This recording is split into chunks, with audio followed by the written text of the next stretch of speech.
Welcome to Pindar Poetry. We hope you learned something new. In this video, I will show you how to make a delicious strawberry smoothie bowl.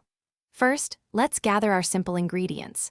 You'll need about 1.5 cups of frozen strawberries, which are key for that thick texture. Also, grab 1/2 of a ripe banana for natural sweetness and creaminess. Don't forget 1/4 cup of your preferred milk and 1 tablespoon of honey or maple syrup if you like it a bit sweeter. Now, let's get blending. Add your frozen strawberries, banana, milk, and sweetener into a high-speed blender. Start on a low setting to break down the frozen fruit, then gradually increase the speed.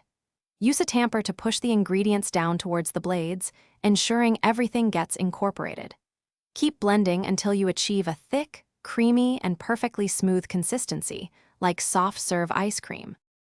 Once your smoothie base is perfectly blended, carefully spoon it into a wide, shallow bowl. This thick consistency is what makes it a bowl rather than a drink.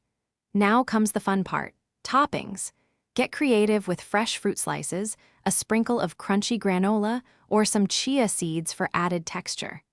A drizzle of almond butter or a few coconut flakes can also elevate your creation. And there, you have it, your beautiful and delicious strawberry smoothie bowl is ready to enjoy. This refreshing treat is not only easy to make, but also packed with nutrients, making it a fantastic breakfast or a satisfying snack. Feel free to experiment with other frozen fruits and toppings to customize it to your liking. Enjoy every spoonful of your homemade, healthy creation. Thanks for watching. Consider subscribing if we helped you.